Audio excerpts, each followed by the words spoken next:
Tapi aku bersyukur banget aku bisa masuk di salah satu partai yang sangat open, yang sangat suportif juga. Jadi yang pasti aku akan belajar semaksimal mungkin dalam bidang apapun yang berkaitan sama dunia politik ini gitu, dan akan dibimbing juga oleh Om Eko sama Kak Putri biar bisa melakukan tugas aku sebaik-baiknya. Kak Vero, ini kan penampilannya beda, berjenggot dan Iya. mungkin seperti apa sih? Ini adalah request dari Gua Kak baru- Putri ya. Gue baru tahu dari penjenggot gue waktu deh. Iya. Kalau di PAN pakai kacamata semua teman-teman. Iya, Iya. ini kebetulan emang minus mata aku, bener. Jadi ya aku rasa kepingin inilah merubah penampilan aja gitu, biar ini sesuatu yang baru buat aku, dunia baru, mungkin adalah chapter baru dalam hidup aku juga. Jadi kepingin melakukan sesuatu yang beda lah. Akan dibawa Vero kan dapilnya sendiri akan pilihan. dibawa terus penampilan seperti ini. Nggak tahu deh, menurut kalian bagus nggak? Kalau bagus sih aku pertahanin. Nah ini masih bolong-bolong. Perawatannya seperti apa sih Vero? Mungkin janggut dan kumisnya untuk Perawatannya nggak usah, dan pasti nggak cukuran. Sama aku kalau mandi aku shampooin dikit biar numbuh. Aku juga sambut tapi nggak bisa-bisa. Vero, sebelum memutuskan terjun ke dunia politik, background kamu ada belajar ilmu politik dulu nggak sebelumnya? Kebetulan kalau ngomongin soal background edukasi, funny story, sebelum aku terjun ke dunia entertainment, itu memang aku di sekolah tuh sudah sangat tertarik dengan dunia politik. Bahkan kuliah jurusan yang aku ambil pertama kali adalah hubungan internasional. Dan terlebih dari itu mungkin lebih ke pengalaman hidup kali ya. Aku 10 tahun ngelihat mama menjadi anggota DPR, sering banget tiap minggu tuh ikut mama turun ke dapilnya mama, ngelihat papa bagaimana berpolitik gitu. Dan akhirnya dari dulu tuh memang aku udah tertarik. Cuman yang namanya hidup, kita nggak tahu kan, waktu itu papa mama pisah, yang tadinya rencananya aku kuliah ke luar negeri, lanjut pendidikan terus baru kerja, tiba-tiba pas papa mama pisah ada tawaran di dunia entertainment. Jadi akhirnya aku kan tipikal orang yang perfeksionis ya. Jadi ketika aku memutuskan mau di dunia entertainment, aku bener-bener all out, bener-bener total fokus di dunia entertainment sampai aku ngerasa, oh ini udah cukup nih buat aku. Udah hampir 10 tahun aku berkarya di dunia entertainment.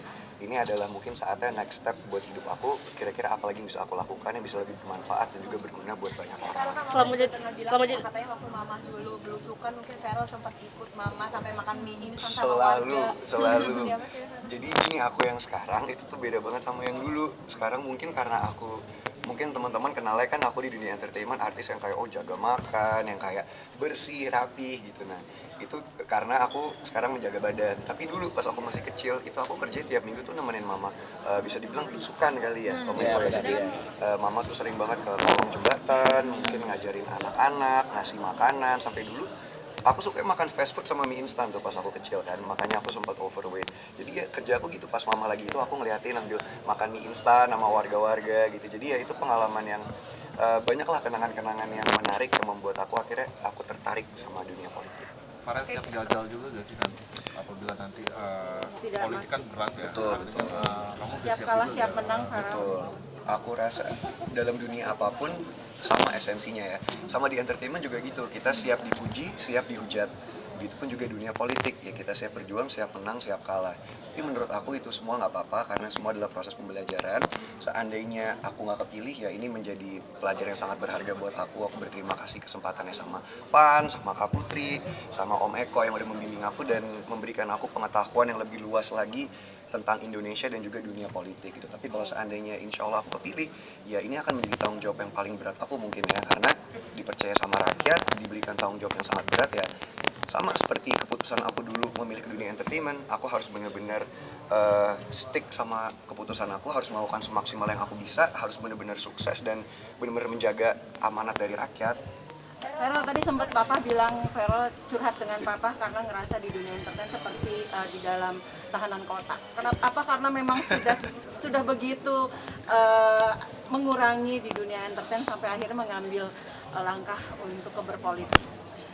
Bukan tahanan kota sih sebenarnya, mungkin ya yang kayak aku bilang tadi ya, kalau di dunia entertainment benar yang Om Eko bilang, kita bisa berkarya, kita bisa buat orang lain senang, cuman yang bisa kita bantu mungkin hanya sekedar ruang lingkup keluarga kita, sahabat kita, atau mungkin orang-orang sekitar kita yang tim kita gitu. Ruang lingkupnya sebatas itu aja gitu. Cuman ketika aku ngobrol sama papa, ngobrol sama mama, ngobrol sama Kak Putri, gimana aku ngeliat Kak Putri juga selalu turun ke dapilnya, bisa ngebantu banyak orang, bisa bikin orang lain seneng gitu. Maksudnya banyak banget yang bisa dilakuin kalau kita menjadi pejabat dan kita di dunia politik gitu. Dan itu yang akhirnya aku pikir ya udah deh aku rasa cukup lah, maksudnya untuk kebahagiaan diri aku sendiri, untuk kebahagiaan keluarga aku sendiri kan alhamdulillah aku bisa mencapai yang aku inginkan. Sekarang waktunya aku bisa mengabdi sama masyarakat dan bisa lebih berguna dan bermanfaat buat lebih banyak orang lagi. Ketika kampanye, apakah ini juga salah satu daya tarik dirimu akan menjadi jadi kayak ibu-ibu jadi tergila-gila ya ketika nanti kampanye seperti itu juga jadi daya tariknya Feral juga nggak sih? Amin lah.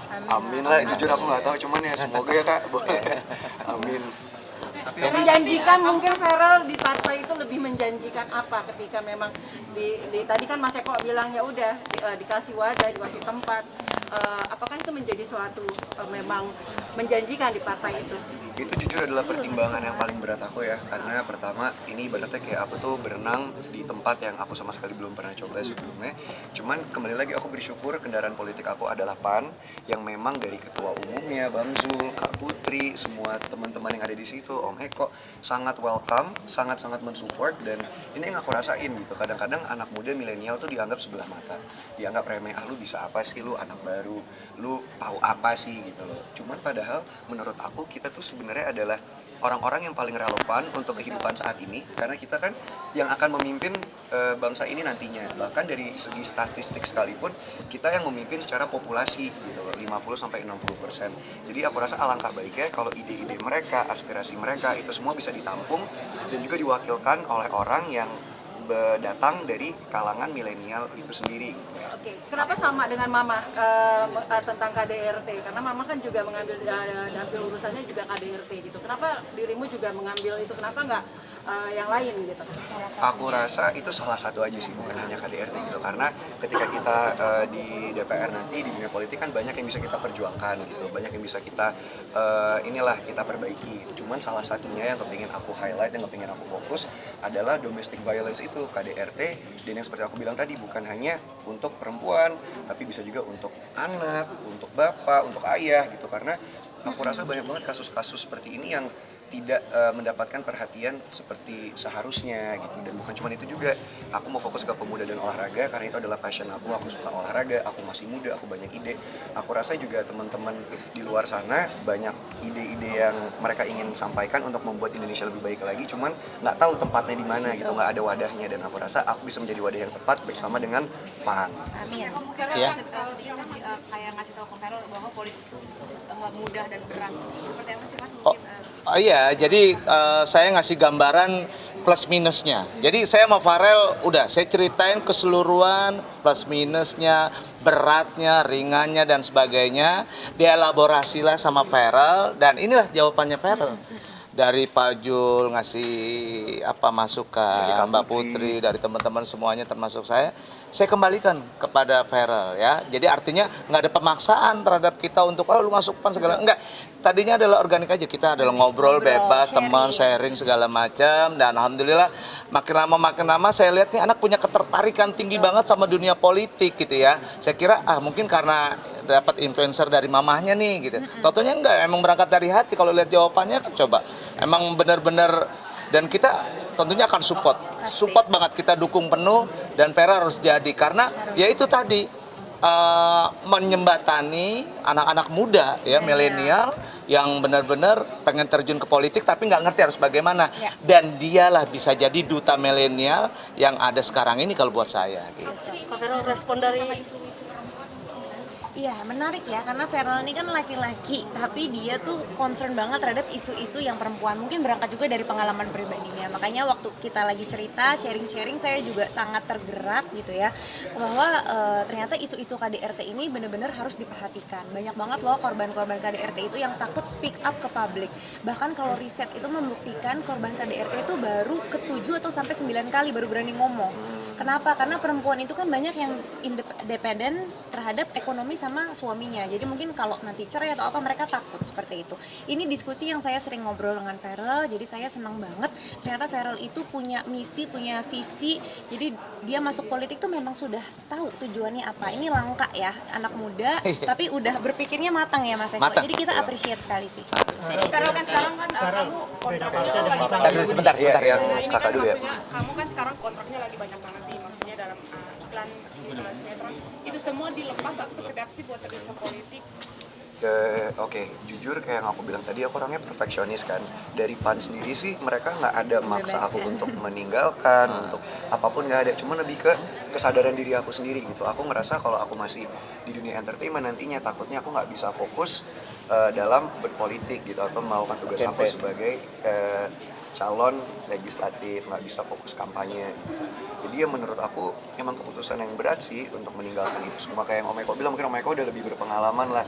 Siapa sih yang nggak kenal Om Eko Patrio kan, maksudnya di mana-mana. Dan mungkin itu yang aku rasain sekarang gitu. Cuman ya kembali lagi, Papa selalu bilang hidup itu penuh dengan pilihan dan setiap pilihan yang kita ambil akan ada konsekuensi.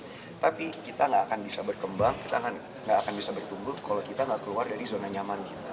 Dan aku ngerasa entertainment zona nyaman aku, jadi aku harus bisa step out melakukan hal yang lebih besar lagi dalam hidup aku ini. Berarti total berhenti atau gimana Vero? Sesuai menyesuaikan dengan kader kamu nanti. Menyesuaikan. Yang pasti akan menyesuaikan, kita harus adaptif juga kan, tapi yang pasti fokus aku dan prioritas aku udah bukan di entertainment lagi, tapi aku akan fokus, ya insya Allah kalau diberikan kepercayaan ini akan fokus kampanye, akan fokus benar-benar belajar, akan mulai dari nol lagi, aku belajar apa yang harus aku perjuangin dari A sampai Z tentang politik, aku akan belajar semua. Sebelah sana, tadi yang mau nanya ini dulu. Berbeda partai dengan sang ibu, apakah tidak takut nanti konflik mungkin dalam keluarga karena kan berbeda pilihan? Iya, justru menurut aku keluarga aku ini sangat mirip dengan partai aku ini ya, dengan PAN. Mereka sangat demokratis. Jadi dari dulu aku nggak pernah dipaksa. Kalau dipikir beda partai juga, papa dulu beda partai, mama beda partai, istri papa yang baru beda partai gitu. Cuman papa dan keluarga aku benar-benar memberikan kebebasan untuk aku. Kamu apa tujuan kamu, apa visi kamu, apa misi kamu, goals kamu apa. Dan aku rasa partai yang paling cocok buat aku, yang memang sudah terbukti juga bisa mensupport milenial adalah PAN gitu. Makanya kenapa aku milihnya PAN. Oke, sana dulu, situ dulu. Sorry ya, ini berarti memicu dan dorongan ini maaf ya gara-gara awal kasus dari kamu mau gabung ke partai politik khususnya PAN, dan juga kamu sempat nanya nggak dulu Mas Eko 2009 berdarah-darah gak sih itu kocek nguras tabungan karena partai itu? Gitu, Om Eko, bener, Om Eko belum cerita itu. Kita cerita balik layar ya. Oke, sekarang Farel dulu deh jawab. Oke, menurut aku itu pertanyaan yang bagus karena itu adalah salah satu yang mendrive aku, yang mendorong aku untuk melakukan sesuatu juga. Cuman kalau ketertarikan aku sama politik itu sebenarnya udah ada dari dulu, yang kayak aku bilang tadi, dari aku ngeliat mama papa turun ketemu masyarakat, terus aku juga sering banget ikut debate and speech, aku sering banget ikut international relations, kelas-kelas gitu. Tapi yang membuat aku akhirnya memutuskan, oke, aku mau coba deh terjun di dunia politik adalah karena aku sharing sama Kak Putri, salah satunya. Kak Putri bilang, banyak orang di luar sana yang pinter, banyak orang yang berpendidikan, yang berpengalaman, cuma mau bener-bener mengambil action, yang bener-bener care dan ingin melakukan sesuatu. Masa itu lebih gampang untuk kita ngejudge, untuk kita komen dari luar, harusnya gini, harusnya gini, harusnya gini. Cuma lebih susah kalau kita bener-bener maju ke depan dan kita yang membuat perubahan itu gitu. Dan aku harap sih dengan aku ikut PAN ini adalah langkah pertama aku untuk bisa membawa perubahan, khususnya buat milenial sama Gen Z. Respon orang tua, respon ibu gimana Mas waktu gabung sama PAN? Alhamdulillah itu yang bikin aku terharu juga ya. Mama aku bener-bener bangga banget karena ini adalah salah satu impian dan cita-cita mama juga dari dulu. Aku juga bangga. Kita juga. Karena mungkin ya mama dari dulu kan tahu aku orangnya yang suka belajar banget, aku tertarik sama politik gitu. Jadi ketika aku cerita ke mama, kayak aku kepingin coba nih, doain ya mah, kasih restunya mama, Farel mau coba terjun ke dunia politik. Itu mama benar-benar support banget, bahkan sampai nangis gitu. Kayak kak, mama bangga banget sama kakak, kayak kakak selalu bisa menjadikan kejadian-kejadian yang terjadi dalam hidup kita tuh menjadi sesuatu yang positif gitu. Kakak nggak ngelakuin yang aneh-aneh, kakak tetap on track, bahkan kakak bisa membuat keluarga bangga, dan itu yang bikin aku kayak gimana caranya gue nggak boleh gagal, gue harus bisa terus ngebuat orang tua bangga. Sekarang tapi opini masyarakat menggiring kamu ke arah seperti kayak kasus yang kemarin besar ini bisa takut dikatakan nanti kayak Aji Mumpung nggak sih? Aku rasa nggak apa-apa ya, karena orang bebas berkomentar apapun, setiap orang punya hak untuk berbicara apapun, dan aku rasa di dunia entertainment pun juga seperti itu ya gitu. Kadang-kadang kita melakukan sesuatu ada pro ada kontra. Cuman kembali lagi, menurut aku yang paling penting ketika kita dalam bekerja dalam bidang apapun, entertainment, politik, itu yang paling penting adalah niat kita. tujuan kita apa, kita nggak ada penyakit hati, kita kerja tulus, dan kita kerja serius gitu. Jadi selama aku punya hal-hal itu, aku nggak peduli seorang lain mau ngomong apa. Yang penting nanti kan waktu yang akan membuktikan. Oke. Mengedepankan KDRT, artinya kerja apa sih yang pertama nanti akan kamu lakukan? Yang pasti akan memperkuat undang-undang soal KDRT ya, yang akan kita bedah nanti, akan aku sharing sama Om Eko, sama Kak Putri juga gitu. Di luar masalah-masalah lain yang harus kita perjuangkan. Oke. Menjadi seorang politikus kan nggak mudah ya, jadi 100% harus materi, Betul. pikiran dan juga seperti waktu harus 100% untuk masyarakat. Betul. Jadi apa sih yang Mas Vero lakukan untuk masyarakat? Apa yang Mas Vero punya yang bisa aku tawarkan. Oke, yang paling pertama menurut aku, banyak orang yang bilang kan menjadi artis itu misalnya banyak yang meremehkan, artis tuh bisa apa sih gitu loh. Tapi menurut aku itu adalah nilai lebih. Karena artis menurut aku, kita punya influence. Kita punya pengaruh untuk banyak orang. Kita bisa didengar. Dan aku rasa yang bisa aku tawarkan adalah seperti yang aku bilang tadi, aku bisa menampung aspirasi-aspirasi masyarakat-masyarakat khususnya Gen Z sama milenial, apa yang mereka mau, apa yang mereka butuhkan, dan aku bisa menyuarakan itu dengan influence dan pengaruh yang aku punya. Kalau untuk dapil mungkin sementara lagi kita godok dulu gitu ya. Biarlah karena masih panjang nih, masih 1 tahun kan. Ntar 14 Februari ya, bertepatan hari kasih sayang pemilihan. Jadi kasih sayang jangan kemana-mana, ke PRL aja gitu. Jadi Mas Eko langsung maju DPR RI, Mas Vero, atau Ya. ke DPRD dulu? Enggak, kalau saya lebih karena tadi udah ngomong tentang undang-undang komprehensif banget, ya pasti DPR RI dong. Gitu. Ya, ada lagi? Insya Allah doain ya guys, semoga siap. Oke, udah ya. Terima kasih teman-teman. Sukses. Yuk. Bye. Terima kasih.